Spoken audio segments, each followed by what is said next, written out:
Hello everyone, it's Beck here from Hello, my name is Beck, popping in today to make some Christmas cards. We're going to be using some Distress Oxide inks from Tim Holtz. So I'm using a plastic sleeve there.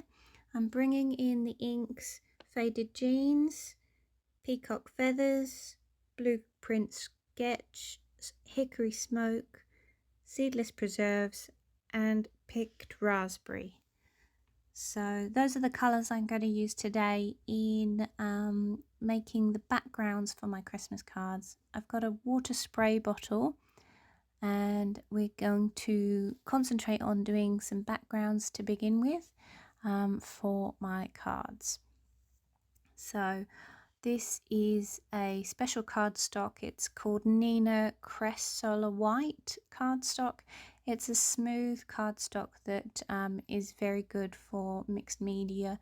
You've got the ability to put distress oxides on them, and it leaves a really good quality colour and texture.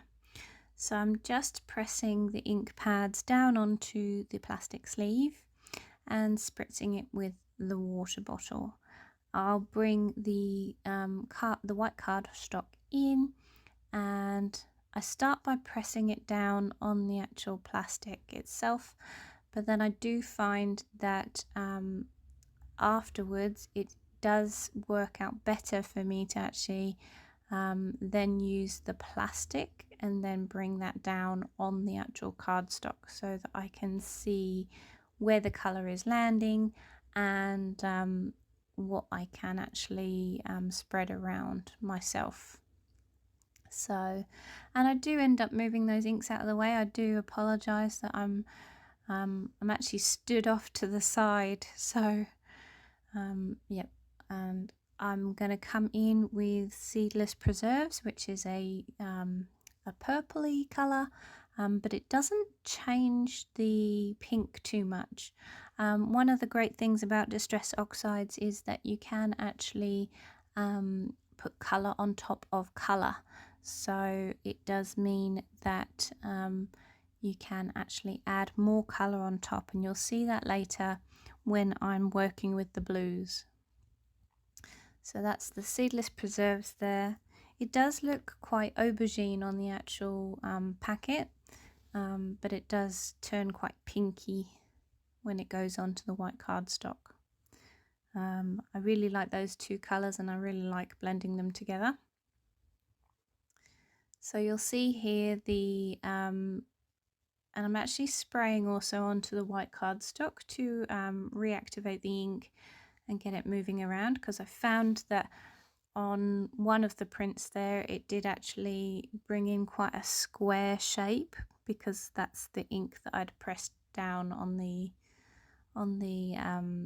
paper. So I quite like the look of that one, but I think I do use the spare ink on the card to then spread around. And then you see up in the left hand corner there's a big blotch of colour and liquid. I then pick that up with the plastic and bring that across.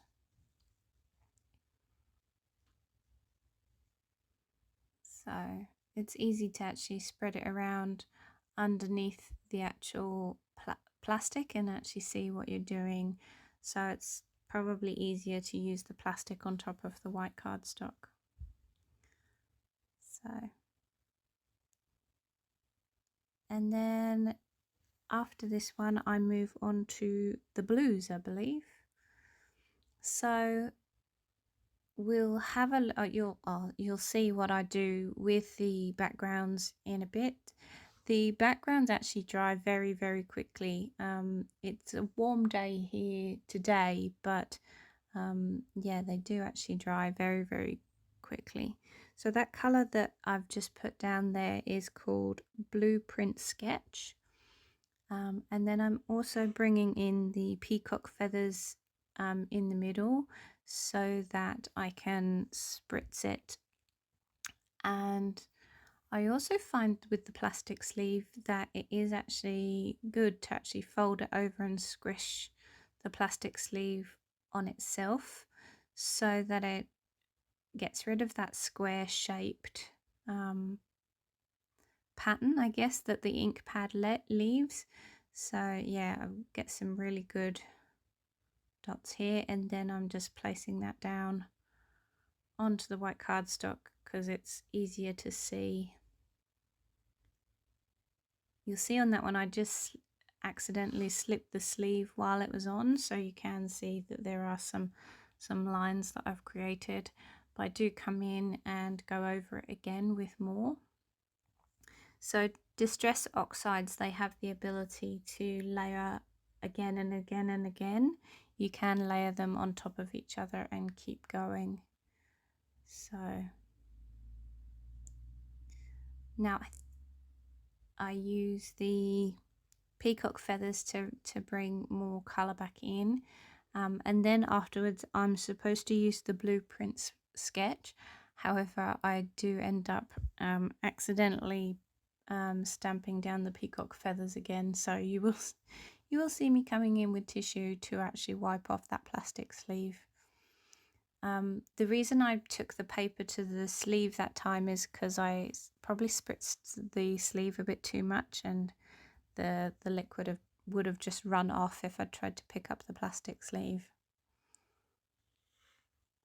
So you can see the layers that I'm getting there, and then I'm picking up the plastic sleeve and using the leftovers around on this.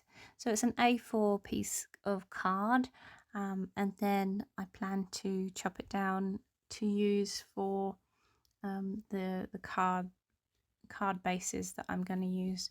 The card bases that I use are going to be 6 by 4 inches.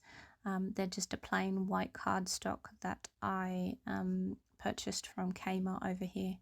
So this is where I realized that I accidentally stamped down the peacock feathers, and I actually wanted to bring in the blueprint sketch, which is the sort of more royal blue that you can see there. So yeah, squeeze that one down so that it layers on top of the peacock feathers.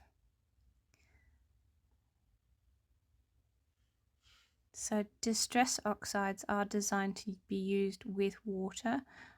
They react better with water. So yeah, it's a really good effect, I think. Also, if you do use distress oxides as a blend, you can actually use just the straight ink onto the paper with a blending brush. Then you can actually spritz it with water and see the reaction.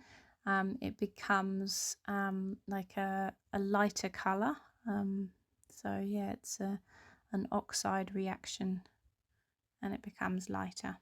So there you go, you can see that the blueprint sketch sits quite nicely on top of the peacock feathers.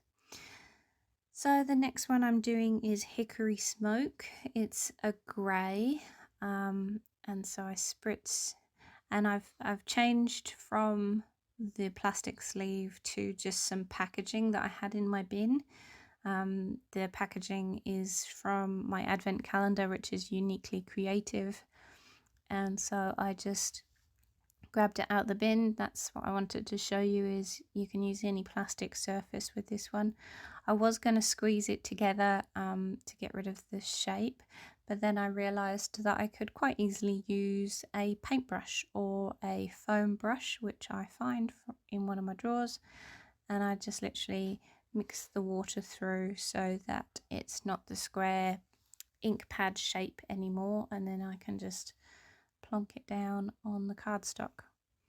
It looks a bit browny here, but it does, when you see the end result, you do actually see more greys.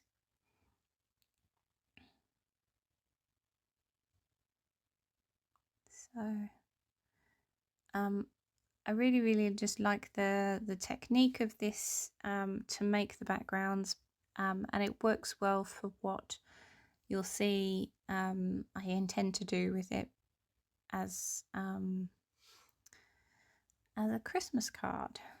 So,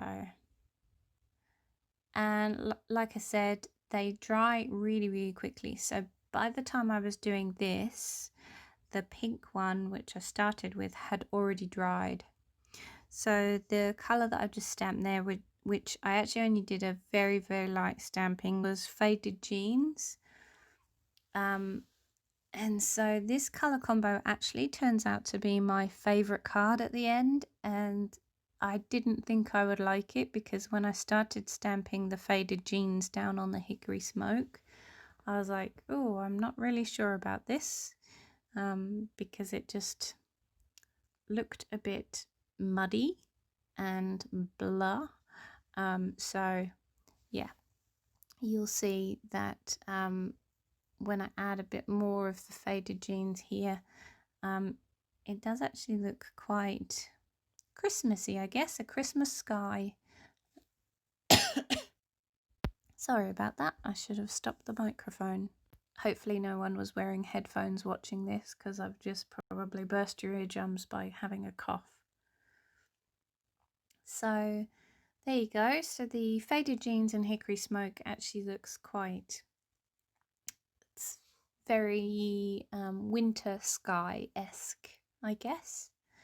And then because I thought to myself I didn't quite like that one at the time, that I would just do the next one with literally just the hickory smoke and see whether I could put the embellishments on top, but actually just only use silver and white embellishments on top. So it turns out nice, however it doesn't turn out as nice as the two colours together with the blue and the silver. But you'll see at the end. You'll have to tell me which one your favourite card is. So I think Mandy actually got one of these cards last year, and so I am repeating myself. However, I don't think I've done a video to show you how these cards work.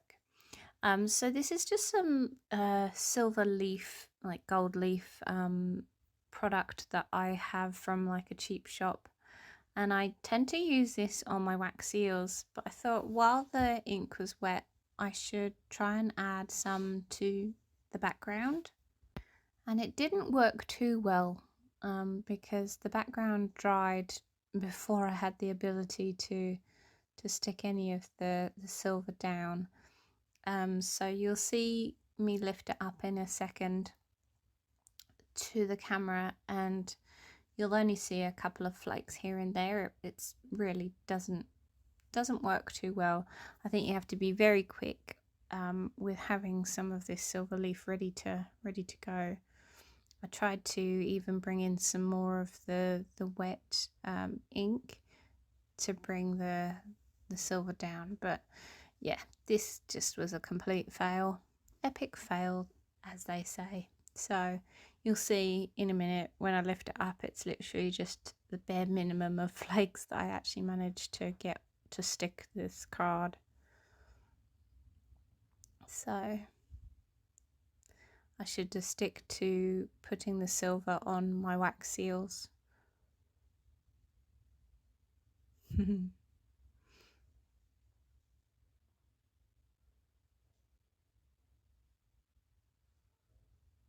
So there you go, tiny amount of silver. Not even worth it really. So these are the dried examples of my backgrounds. I really quite like that one, but it turns out beautifully when I actually put the embellishments on the front of the card. So the next step is for me to stick these backgrounds onto card bases. So, oh, and here I am, I'm actually showing you my snowflake die cuts, or my snowflake dies. So I have a fascination with snowflake dies. In fact, I actually currently have 2 on order from AliExpress. They are snowflake dies that have been designed by Christina Werner. And so, yes, I have some of hers here in my stash. And so, yes, I think I end up counting them for you. So that one there, that one at the top, actually creates an another piece. So 5, 6, 7, 8. No, so 9. And then I've got 2 more coming. So yes, I obviously have a fascination with snowflakes, but you'll see why I have so many and why I love having so many for this set of Christmas cards that I've created. So I'll pull these off to one side, and then I'll stick the backgrounds onto these pre-made cards. They're 6x4, like I said. So I've done the ones at the top. I'm just finishing off the last 2 here. Now, so because the cardstock that I've used, even though it's designed to take multimedia, and it's Nina Classic White Solar Crest cardstock, it does warp. Because obviously there's a lot of water that I've added. So I am adding a lot of double-sided tape here to make sure that the backgrounds actually look flat on the card bases.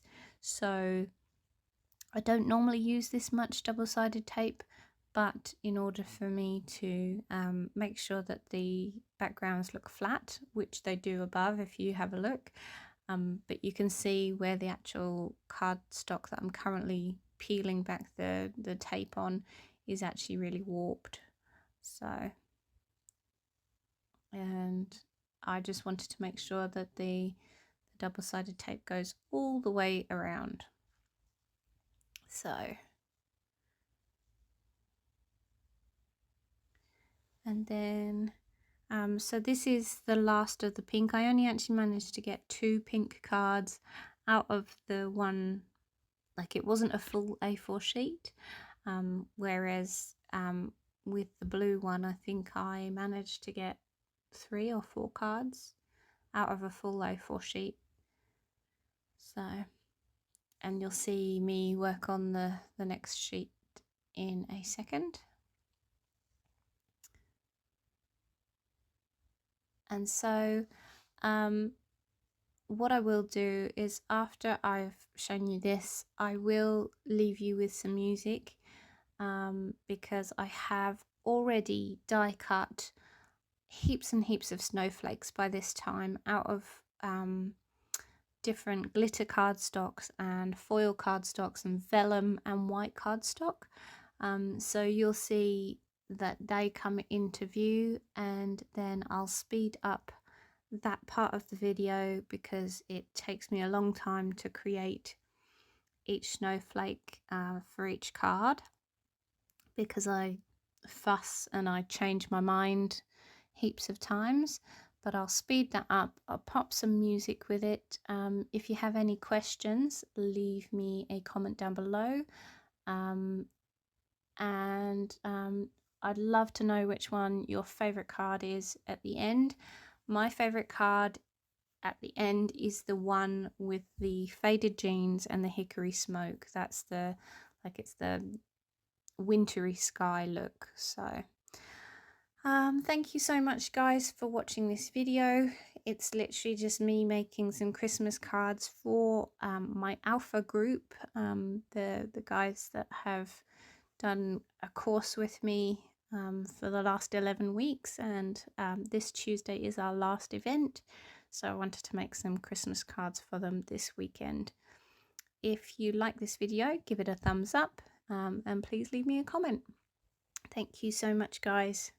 Have a wonderful day and a great weekend, and I will see you in my next video. Thanks. Bye.